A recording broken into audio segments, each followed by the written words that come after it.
계속 갈 수 있길 주의 이름으로 축복합니다. 오늘 말씀의 제목 한번 따라할까요? 기도는 반드시 응답됩니다. 아멘. 아멘. 예. 제가 미국에서 지금까지 한 몇 년 살았죠? 한 20년 가까이 살았던 것 같아요. 19년. 예. 살면서 너무 막막했던 순간, 좀 위기의 순간들이 한 3번 있었습니다. 지금 생각해보면 한 3번 정도 있었는데 정말 눈앞이 캄캄하고 어떻게 해야 되지? 정말 너무 두렵고 막막하고 이런 순간이 있었는데, 첫 번째가 저의 첫째를 임신했을 때, 첫째를 임신했을 때 제가 그때 학생이었거든요. 그리고 전혀 아기에 대한 계획이 없었는데 첫째가 딱 생긴 거예요. 그래서 임신했다는 소식을 듣고 아내한테 기쁨으로 얘기해줘야 되는데 진짜야? 이렇게 아주 평생 제가 욕먹을 반응을 보였던 그런 기억이 납니다. 두 번째 위기는 둘째가 생겼을 때였습니다. 역시 준비가 되지 않았는데 임신 소식을 듣고 제가 적잖이 당황했던 그런 기억이 납니다. 세 번째 위기는 셋째가 태어났을 때였습니다. 셋째가 태어났을 때 저희 아내는 자리를 깔고 누웠습니다. 셋째 임신 소식을 듣고 도대체 우리 계획이 없는 아기들이 왜 이렇게 자꾸 태어나는 건가 하는 그러한 이 벌어진 현상 속에서 제가 너무 당혹스럽더라고요. 셋째는 계획도 없었거든요, 진짜. 근데 돌아보면 하나님께서 다 뜻이 있어서 그때그때 하나님께서 아이들을 주셨고 이 아이들로 인해서 얼마나 저희 가정이 행복한지 모르겠습니다. 행복하다고 얘기할게요. 행복해요, 진짜로. 그리고 깨달은 것은 인생은 우리 마음대로 안 되는구나, 내 마음대로 되는 것이 하나도 없구나 라는 것을 철저하게 깨닫게 되었습니다. 우리 인생이 준비된 대로 되면 얼마나 좋겠습니까? 그런데 준비된 대로 되지 않을 때가 대부분 많습니다. 근데 믿음의 사람들이, 우리의 믿음의 신앙의 여정에 있어서도 당혹스럽고 위기의 순간들이 있을 수 있습니다. 그때가 언제일까요? 가장 당혹스럽고 가장 위기의 순간은 하나님이 침묵하실 때입니다. 하나님이 말씀하지 않으시고 하나님이 내 기도에 귀를 기울이시지 않는 것 같을 때, 하나님이 나를 돌보시지 않는 것 같을 때, 그때가 아마 우리 믿음의 사람들, 하나님의 자녀들로서는 참 당혹스럽고 어려울 것입니다. 오늘 본문 말씀 욥기 30장 20절 말씀에 욥이 바로 그런 순간을 이렇게 고백하고 있는 것입니다. 세 번역에는 이렇게 기록되어 있어요. 한번 보시기 바랍니다. 있죠? 네, 세 번역에는 주님, 내가 주님께 부르짖어도 주님께서는 내게 응답하지 않으십니다. 내가 주님께 기도해도 주님께서는 들으채도 않으십니다. 이 표현이 너무 아주 적나라한 것 같아요. 주님이 들은 채도 안 한다. 이러한 어떤 강력한 표현이 우리 가슴속에 팍팍 꽂히지 않습니까? 욥의 심정이 이런 심정이었다고 지금 고백하고 있는 거예요. 내가 기도해도 주님은 들은 채도 안 하시면 어떡하십니까? 라는 그러한 불만을 지금 표현하고 있는 것이지요. 그런데 여러분, 이러한 욥의 불만, 욥의 하나님을 향한 실망, 이러한 것이 욥만이 경험한 것은 아니었다는 것을 성경을 보면 우리는 잘 알 수 있습니다. 이러한 하나님에 대한 실망감을 표현했던 대표적인 사람이 누구입니까? 다윗입니다. 다윗. 시편을 보십시오. 하나님 도대체 어디 계십니까? 하나님 어디에 숨어 있습니까? 라고 다윗이 얼마나 많이 하나님을 향해서 찾는지 모릅니다. 시편 13편 1절 말씀을 보면 여호와여 어느 때까지이니까 나를 영원히 잊으시나이까 주의 얼굴을 나에게서 어느 때까지 숨기시겠나이까? 다윗의 고백입니다. 다윗은요, 하나님이 인정하신 사람이었어요. 그래서 사도행전 13장 22절에 보면 다윗을 뭐라고 말씀하고 있냐면 내 마음에 맞는 사람이라 내 뜻을 다 이루리라 라고 하나님이 인정할 정도로 다윗은 정말 하나님 마음에 쏙 들었고 하나님의 뜻을 많이 이루어갔던 사람 중에 한 명이었습니다. 그랬던 사람이면 그의 삶은 평탄했고 그의 삶은 하나님과 너무나 친밀하게 교제했고 언제나 좋았을 것이다 라고 우리는 생각할 수 있을 것이에요. 하지만 다윗의 인생을 보면 얼마나 우여곡절이 많았는지 모릅니다. 다윗이요, 블레셋 군사들이 쳐들어왔을 때에 솔로몬이랍니다. 골리앗이라는 그 거대한 적군의 장수를 죽이고 개선 장군처럼 돌아오지 않습니까? 그런데 다윗을 기다리고 있었던 것은 사울 왕의 시기였습니다. 질투였습니다. 그래서 궁궐에 얼마 있지 못하고 도망가는 도망자의 신세가 되어버리고 말았어요. 어디까지 도망갔는지 아십니까? 그 블레셋, 자기가 쳐 죽인 그 적장의 그 나라 블레셋 가드라는 곳까지 도망가서 거기서 아기스라는 왕 앞에서 도망가기까지 했습니다. 이게 말도 안 되는 일이에요. 지금 자기가 죽인 그런 적군의 나라로 가서 거기서 살아야 되는 상황이 벌어진 것입니다. 그래서 다윗이 어떻게 했어요? 죽을 것 같아서 어떻게 했죠? 미친 척 했습니다. 침을 질질 흘리면서 미친 척 해가지고 그 아기스 왕이 저 다윗은 우리가 예전에 그 골리앗을 죽인 그 다윗이 아니다. 이제 미쳤으니까 너무 불쌍하다. 그냥 여기서 살게 놔둬라. 이렇게 해서 다윗이 목숨을 부지했던 그러한 아주 인생이 정말 비참했던 사람이었습니다.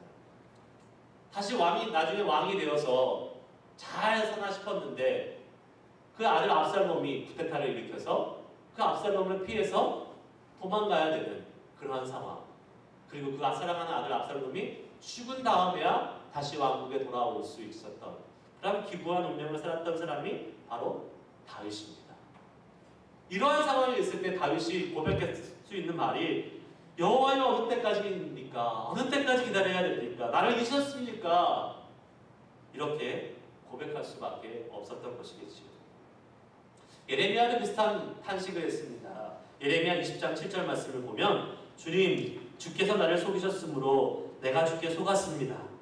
주께서는 나보다 더 강하셔서 나를 이기셨으므로 내가 조롱거리가 되니 사람들이 날마다 나를 조롱합니다. 라고 하나님에 대한 실망을 표현합니다. 하나님의 마음에 합했던 다윗, 하나님께 위대하게 쓰임받았던 선지자 예레미야, 그리고 이 세상에서 가장 의인이었던 욥까지 모두 다 한결같이 하나님으로부터 철저히 외면당하고 하나님이 기도를 들어주시지 않는 그러한 고통의 시간을 보냈다는 사실을 보면, 그렇다면 우리에게도 그러한 시간이 없으라는 법은 없다는 사실이죠. 아니 어쩌면 하나님은 믿음의 사람들에게 계획하심이 있어서 이러한 시간을 겪게 만드시도록 허락하신다는 사실을 우리는 기억하고 생각해 볼 수 있어야 할 것입니다. 지금 우리는 생각합니다. 내가 어려운 순간이 오면, 하나님이 내 기도를 듣지 않는 순간이 오면 하나님을 믿고 신뢰하면서 견뎌야지, 이렇게 생각을 다 해요. 그런데 정작 여러분 그 순간이 되잖아요. 그러면 내가 이전에 생각했던 그 믿음, 내가 이전에 생각했던 그 마음 온데간데 없어집니다. 그리고 나서 다윗과 같은, 욥과 같은, 예레미야와 같은 고백을 할 수밖에 없는 위기의 순간이 찾아올 수밖에 없어요. 그만큼 사람은 연약한 존재예요. 특별히 하나님에 대해서 실망을 하게 될 때, 하나님에 대해서 실망을 하게 될 때, 내 기도를 왜 듣지 않는 거예요? 하나님 어디 계신 거예요? 하면서 실망이 들 때에 어떤 사람들은 심지어 믿음을 버리기까지 합니다. 하나님을 떠나기까지도 합니다. 그런 사람들 주변에 있지 않아요? 있습니다. 하나님이 원하시는 모습은 그것이 아닐 거예요. 하나님이 없어지는 순간에, 위기의 순간에, 고통의 순간에 나를 버리고 떠나는 것이 아니라 오히려 그 시간을 더 은혜로운 시간으로 삼아서 하나님을 더 깊이 만나는 시간으로 삼아야 되는데, 그 하나님의 뜻과는 상관없이 반대로 하나님을 떠나버리는 안타까운 일들, 그러한 일이 우리 가운데는 없어야 될 것입니다. 그렇게 하나님에 대해서 실망하거나 하나님에 대한 기대가 사라지려고 할 때에, 그러한 위기의 순간에 우리는 어떠한 마음과 어떠한 믿음의 자세로 살아야 될까?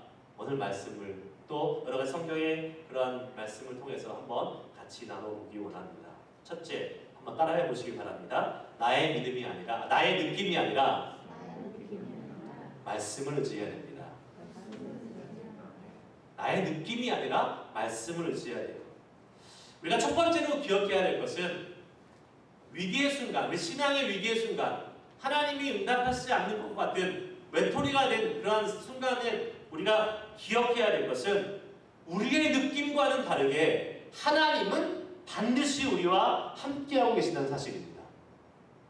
우리는 하나님이 안 계신 것 같이 느껴지고, 우리는 하나님이 멀리 떠나신 것 같이 느껴지고, 하나님의 기도의 응답이 안 되는 것처럼 느껴지지만 그건 우리의 느낌이지, 하나님은 우리와 언제나 늘, 그리고 그 어려운 순간에도 함께 하신다는 사실입니다. 믿으시기 바랍니다. 아멘. 아멘. 제가 아까 3명의 아들을 다 계획 없이 낳았다고 말씀드렸잖아요. 3명의 아들 재밌어요. 근데 아들이 셋 다 기질이 다 다릅니다. 성격이 다 다르고 갖고 있는 장점들이 다 달라요. 저희 막내에 아주 특별한 기질이 있는데요. 뭔가 갖고 싶은 게 있으면 정말로 집요하고 끈질기게 요구한다는 사실입니다. 제가 못 이겨요. 그래서 처음엔 안 된다고 하다가도 다음날 또 물어보고 그 다음날 또 물어보고 계속 물어보면 그래 뭐 해로운 것도 아니고 너한테 뭐 나쁜 것도 아닌데 그래 가져라.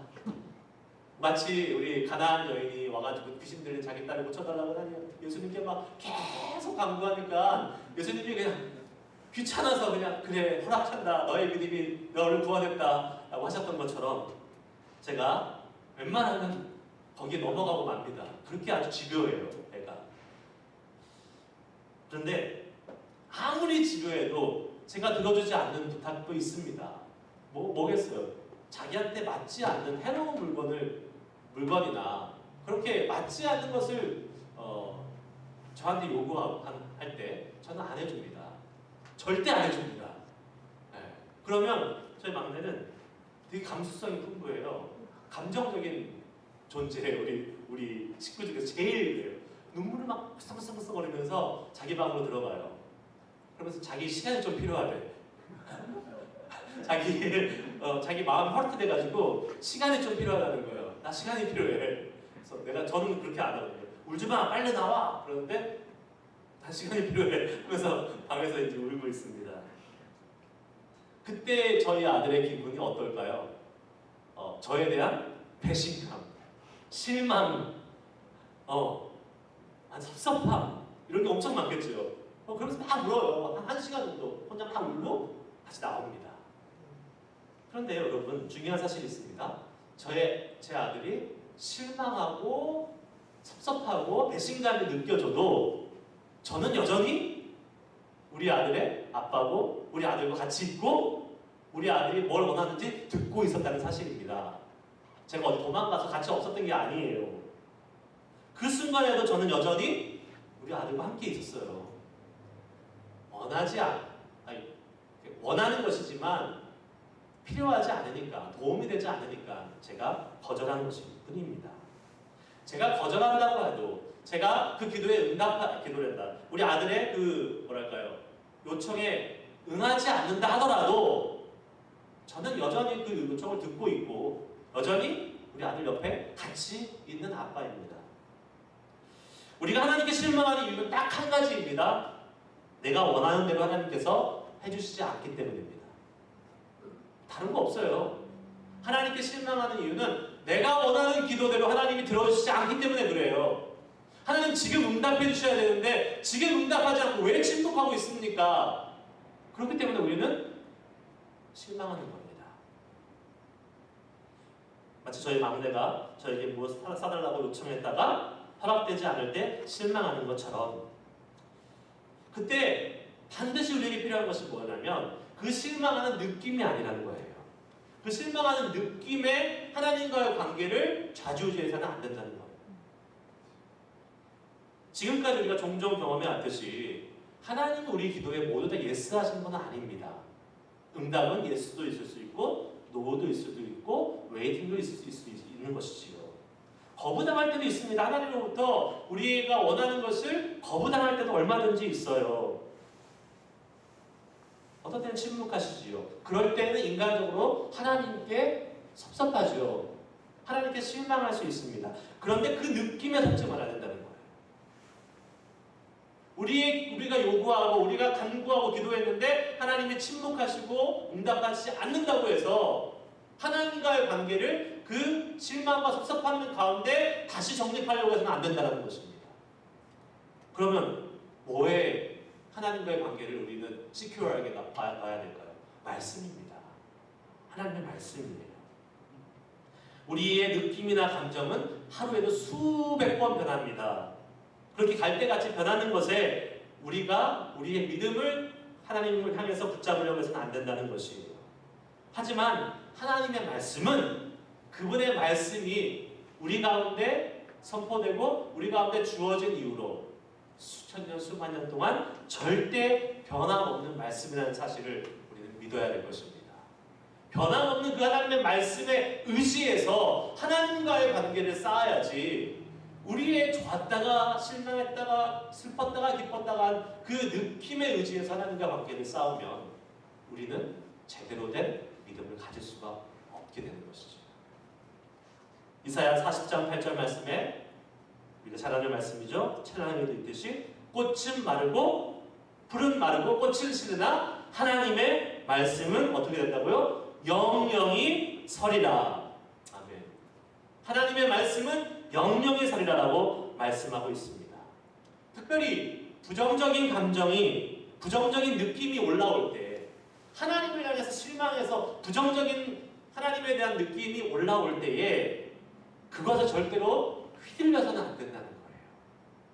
아, 그거는 내 감정이구나. 내가 지나가는 감정이구나 라고 just let it go 시키면 돼요. 그리고 나서 그때 오히려 하나님의 말씀으로 돌아가는 겁니다. 하나님의 말씀, 변함없이 하나님의 말씀, 내가 묵상하고 내가 읽고 있는 말씀, 내 느낌과 감정으로 하나님을 대하지 말고 하나님이 하신 말씀으로 하나님을 대해야 우리가 올바른 하나님의 관계가 계속해서 믿음의 성장이 이루어질 수 있는 것이겠죠. 분명한 사실은 하나님이 말씀하시지 않는 그 고통의 순간에, 어려움의 순간에 하나님은 우리의 믿음이 성장하게 원하시고 계신다는 사실이에요. 욥기를 계속 묵상해 오면서 우리는 하나님이 욥을 떠나시지 않았다는 사실을 너무나 잘 알고 있습니다. 욥은 힘들었겠지만 우리는 밖에서 삼자의 시선으로 보면서 하나님 계속 욥과 함께하고 계셨어요. 세상에서 욥처럼 엄청난 큰 고통을 당한 사람이 아마 없는데, 그리고 그 친구들의 조롱을 당하는 그 순간에 하나님이 안 계셨던 것이 아니라 욥하고 계속 같이 계셨고 결국에는 하나님이 욥을 다시 회복시키시고 놀랍게 축복했다는 것을 잘 알고 있습니다.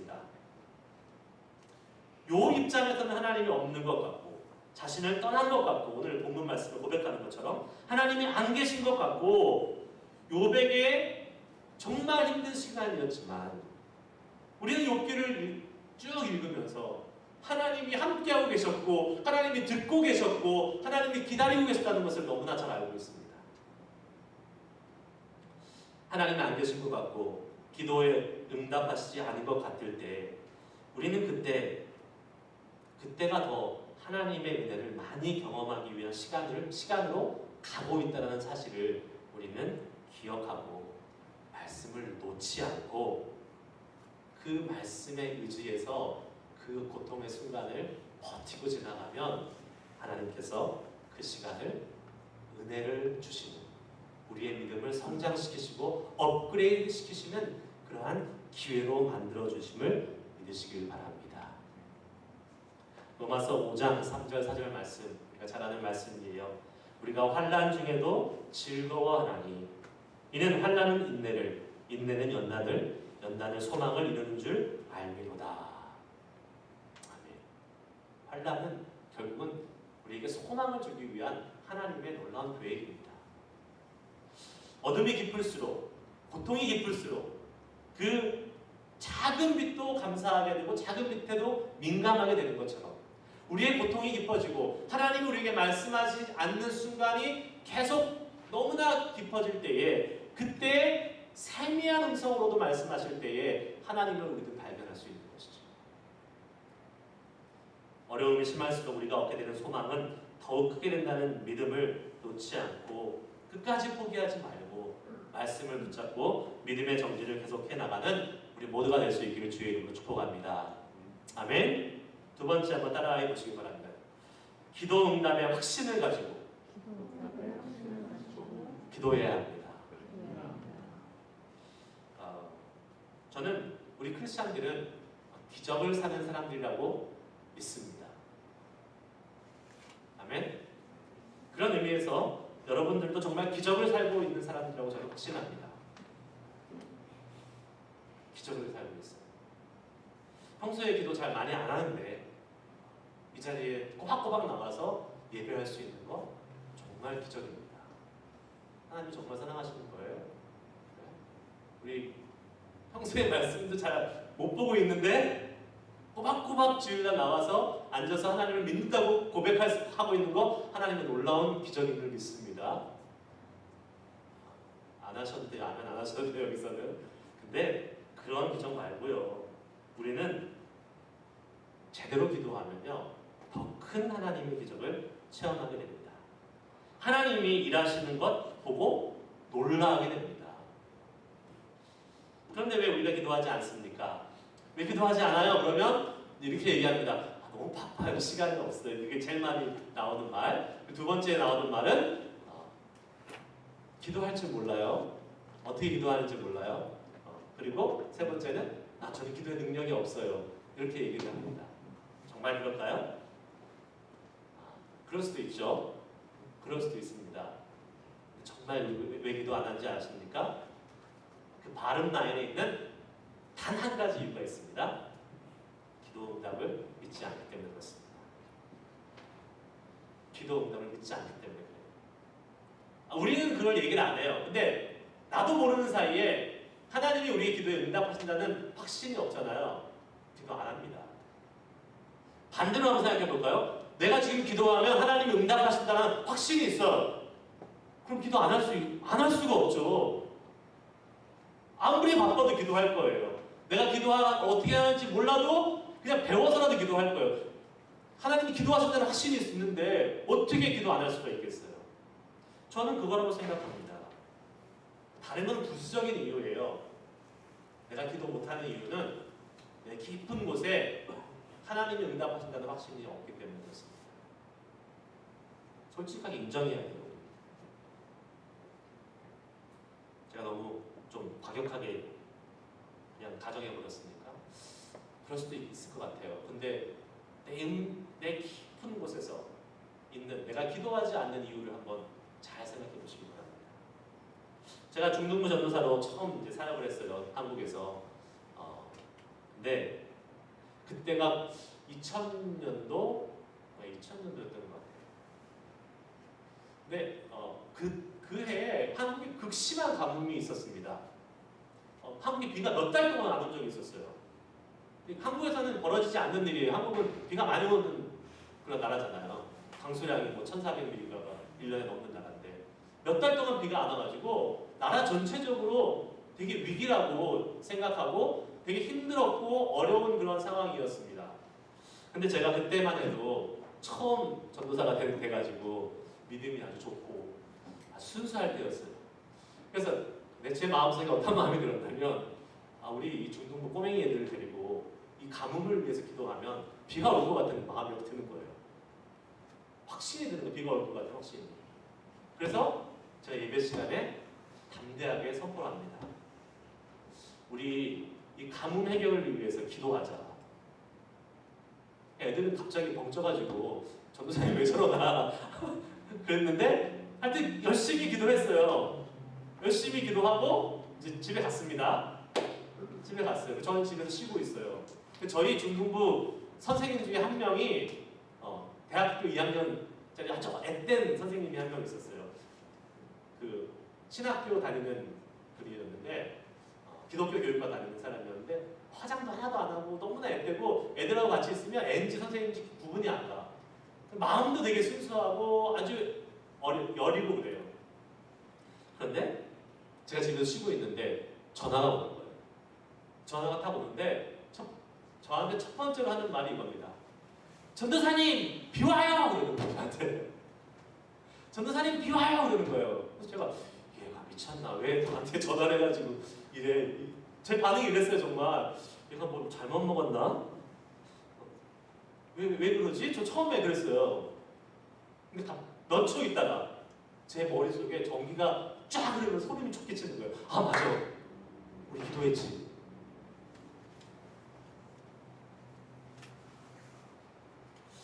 그러고 나서 제가 보니까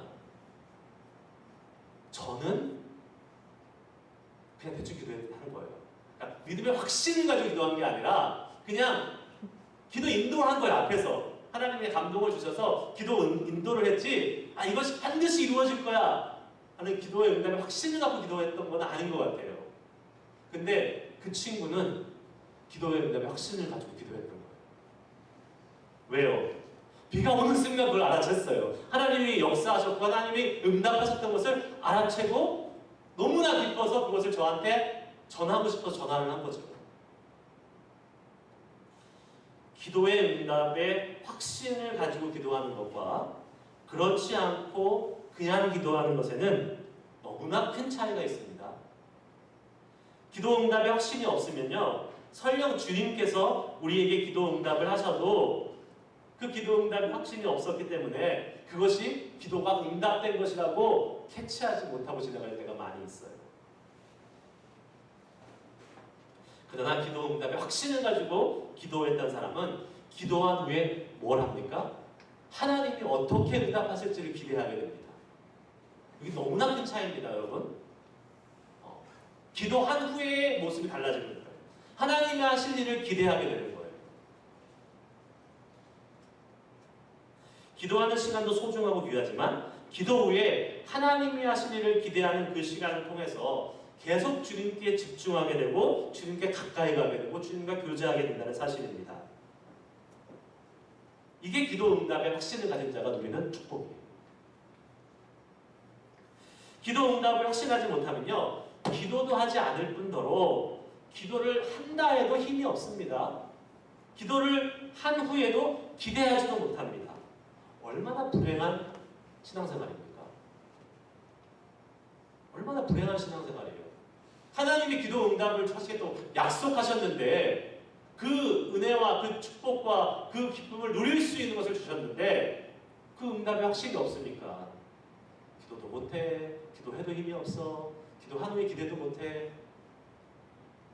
너무나 불행한 신앙생활 아니겠습니까? 주님은 분명 우리에게 약속하셨습니다. 요한복음 16장 24절 한번 읽겠습니다. 다 같이 시작. 지금까지는 너희가 내 이름으로 아무것도 구하지 아니하였으나 구하라 그리하면 받으리니 너의 기쁨이 충만하리라. 아멘. 예수님이 분명 말씀하셨어요.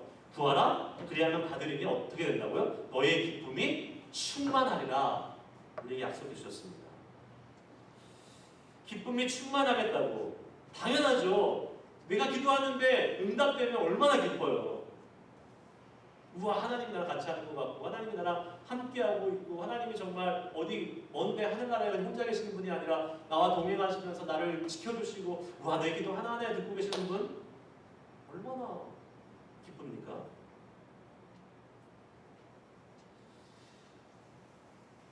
예수님이 이렇게 말씀해주고 계세요. 그러면 믿음의 확신을 가지고 우리는 기도를 하면 이러한 것을 경험할 수 있습니다. 그냥 하나님께 기도할 때 하나님 되면 좋고 안 돼도 좋고 애매하게 기도할 경우가 있어요. 우리가 되게 성숙한 기도하는 것처럼 하나님 앞에 주님의 뜻대로 하옵소서, 하나님 돼도 좋고 안 돼도 좋고, 이게 되게 성숙한 기도 같지만 어떻게 보면 되게 믿음 없는 기도일 수도 있습니다. 이게 되게 양날의 그 범위예요. 동전의 양면이에요. 하나님도 애매할 것 같아요. 도대체 들어주라는 건지 말라는 건지 애매할 수도 있으시겠죠. 저는 그러느니 차라리 확신을 가지고 그냥 기도하는 게 낫다고 생각해요. 만약 그럼 우리 이렇게 물어볼 수 있죠. 하나님의 뜻이 아닌데 내가 확신을 가지고 막 하나님께 달라고 애쓰고 기도하면 그건 잘못된 것이 아닙니까? 이렇게 물어볼 수 있잖아요. 아니요. 하나님의 뜻이 아닌데 내가 확신을 가지고 막 기도하잖아요. 하나님이 응답 안 하세요. 걱정하지 마세요. 그냥 열심히 기도하면 되는 거예요. 우리는 하나님한테. 일단 믿음을 가지고 기도하면 되는 것입니다. 그럼 결과는 하나님께 맡기는 거예요. 제가 마무리하려고 합니다. 우리도 욕처럼 기도 응답이 되지 않는 상황, 또 하나님이 없는 것 같은 상황을 맞이하는 순간이 분명히 있어요. 하지만 하나님이 안 계셔서, 하나님이 나를 떠나셔서, 하나님이 나의 기도를 듣지 않으셔서 그러한 상황을 겪는 것이 아니라는 것을 기억해야 됩니다. 가끔 이렇게 요새 이제 아기띠가 잘 나오잖아요. 공원에 이제 아기띠에다가 이제 아기를 이렇게 앞으로 이렇게 보고 저는 이렇게 저를 보고 서로 마주보는 아기띠를 했는데 요새 또 앞으로 보는 아기띠가 많더라고요. 그래서 그걸 아기띠를 이렇게 안고 가는 아빠들을 이렇게 종종 봐요. 그러면 참 보기 좋다, 흐뭇하다라는 그런 모습을 보는데 아기들도 막 그냥 신나서 막 이렇게 거기 매달려서 이제 가지요. 마치 자기가 걷고 있는 것처럼 착각하고 기뻐하고 좋아합니다. 근데 걷는 사람은 누구입니까? 아빠가 걷고 있어요. 아빠가 걷고 있는데 자기가 이렇게 흔들리고 자기 다리도 막 흔들리니까 자기가 막 걷는다고 생각을 합니다. 그러다가 갑자기 막 강아지나 무서운 동물들이 와서 막 자기한테 짖으면 막 놀라요. 막 소스라치게 놀라가지고 막 울기도 합니다. 불편한 상황이 벌어질 때고 무서운 상황이 벌어질 때도 있습니다. 그런데요, 여러분, 아기는 앞만 보고 있어서 자기가 혼자인 것 같지만 사실은 그 뒤에 누가 있습니까? 아빠가 안고 있어요. 네, 같이 하고 있는 거예요. 그 아기는 자기 혼자 있는 것처럼 느끼겠지만, 그래서 무섭겠지만 사실은 아빠가 뒤에서, 바로 앞 뒤에서 안고 있습니다. 단지 그 상황을 인지하지 못할 뿐이죠. 하나님이 말씀하시지 않는 것 같고 기도에 응답하시지 않는 것 같고 나를 돌보시지 않는 것 같지만 하나님은 마치 우리들을 그 아기를 안고 가는 것처럼 한순간도 빠짐없이 우리를 안고 가고 계십니다.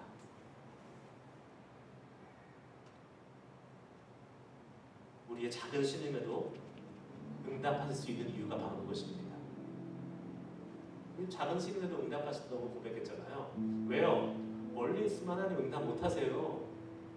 바로 뒤에서, 우리가 살을 부딪히면서 같이 가고 계신 분이 하나님이시라니까요.